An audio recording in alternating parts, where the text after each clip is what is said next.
अश्विन और रणविजय दोनों को ही समझ में नहीं आ रहा था कि अब आगे क्या किया जाए। वहां पानी का स्तर हर घंटे तेजी से बढ़ता जा रहा था और यहाँ उन्हें अपनी नाव ठीक करने के लिए मजबूत लकड़ियां नहीं मिल पा रही थीं। हर तरफ से आई मुसीबत को देख अश्विन का दिल चूर चूर होने लगा था। रणविजय को अश्विन का इतना दुखी होना रास नहीं आ पा रहा था। ऐसा लग रहा था कि अश्विन किसी गंभीर स्थिति से गुजर रहा है जिसका रणविजय को भी कोई अता पता नहीं था। अश्विन, अश्विन, तू मेरी बात का जवाब क्यों नहीं दे रहा है? अश्विन, अरे यहां आके ऐसे क्यों बैठ के आए तेरे में? चल मेरे साथ चलकर नाव ठीक करते हैं, मेरी मदद कर। अगर हमने ऐसे ही हार मान ली तो ना जाने हम यहां से कभी सही सलामत निकल पाएंगे भी या नहीं। अश्विन, तू सुन रहा है मैं क्या बोल रहा हूं? हम जिंदा नहीं बचने वाले रणविजय। हम मरने वाले हैं। हमने यहाँ आकर बहुत बड़ी गलती कर दी। वो मछुआरा बिल्कुल सही कह रहा था। हमें यहाँ कदम तक नहीं रखना चाहिए था। अब हम यहाँ से कभी नहीं निकल सकते। ये किसी बकवास कर रहा है तू? अभी हम बहुत कुछ कर सकते हैं। नहीं रणविजय, हमारे साथ अब आगे जो भी होगा वो हमारे हाथों से बाहर है। अब हमारी बलि चढ़ेगी। बलि? तू मुझे फालतू में डराने की कोशिश कर रहा है ना? देख, ऐसे फालतू का मजाक मत कर। कौन चढ़ाएगा मैं बलि? किसने बोला तुझे ऐसा? जकूरा मार डालेगा हमें। जकूरा नाम का शैतान मार डालेगा हमें। वो बुढ़ा उसी की पूजा कर रहा था। वो हमें। कौन जकूरा? ये कैसी बातें कर रहा है तू? कहां से सुना तूने ये नाम? किसी और से तो बात नहीं की तूने? और ये तूने हालत क्या बना रखी है? बिखरे हुए बाल और इधर से अपनी आंखें दिखा। ये इतनी लाल कैसी है? ध्यान से सुन। आज से बहुत साल पहले यहां पर किसी जकूरा नाम के राजा का शासन था। वो दिन रात एक बंद कमरे में न जाने किन किन भगवानों की पूजा किया करता था। अपनी पूरी जवानी उसने ऐसे ही काट दी। और तो और लोग कहा करते थे कि उसने न जाने कितने जानवरों की बलि चढ़ा दी थी अपनी पूजा पूरी करने के चक्कर में। फिर ना जाने एक दिन क्या हुआ। एक दिन वो अपने कमरे का ताला लगाना भूल गया और उसके दरबार के एक मंत्री ने उस कमरे में घुसकर राजा की असलियत देख ली।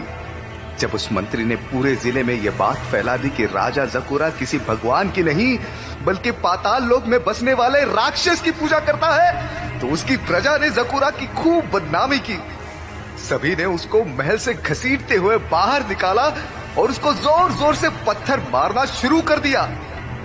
उस जकूरा ने इस जंगल के बीचों बीच अपना दम तोड़ दिया और जाते जाते सबको श्राप देकर गया कि यहाँ रहने वाला हर कोई इंसान ज्यादा वक्त तक जिंदा नहीं बचेगा। सबके सब मर जाओगे। बस फिर क्या, एक एक करके मानो इस गांव पे तो मुसीबतों का पहाड़ ही टूट पड़ा। कभी सूखा पड़ना तो कभी बाढ़ आना और फिर भूखमरी फैल जाना। इन सब हादसों से धीरे धीरे करके ये नगरशील तट खाली होता गया।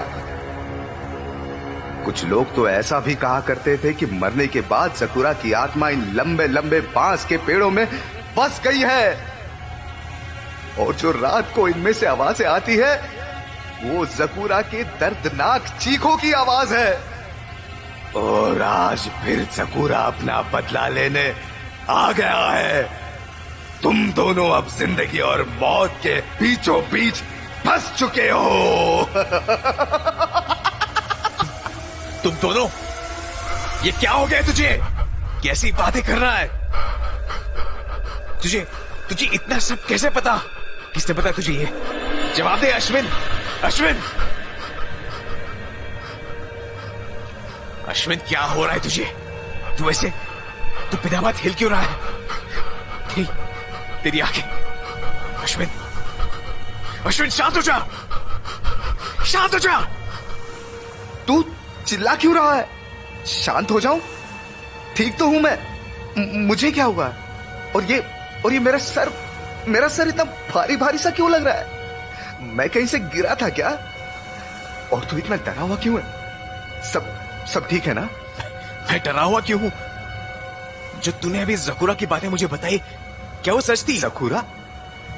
कौन जकुरा? मैं किसी जकुरा को नहीं जानता। पर अभी तो तूने इस गांव का पूरा इतिहास बताया था। मैंने तो कुछ नहीं। ये मुझे कुछ याद क्यों नहीं आ रहा? कहीं मैं पागल तो नहीं? मैं इस अकेलेपन में और नहीं रह सकता। मुझे मुझे मुझे बाहर निकाल यहां से, प्लीज। देख, तू शांत हो जा। तुझे कुछ नहीं हुआ है। हम अभी नाव ठीक करते हैं और यहां से जल्द रवाना होते हैं। कुछ ठीक नहीं है यहाँ। तू हथौड़ा उठा, मैं तुझे लकड़ियां पकड़ाता हूं। हाँ, जल्दी कर।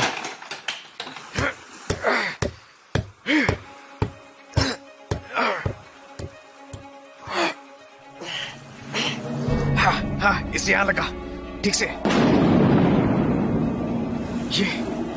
ये मौसम को एकदम से क्या हो गया?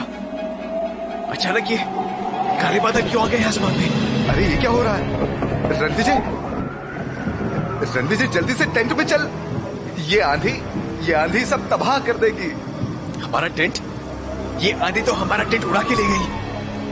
अब हम कहां जाएंगे यार? ये क्या हो रहा है?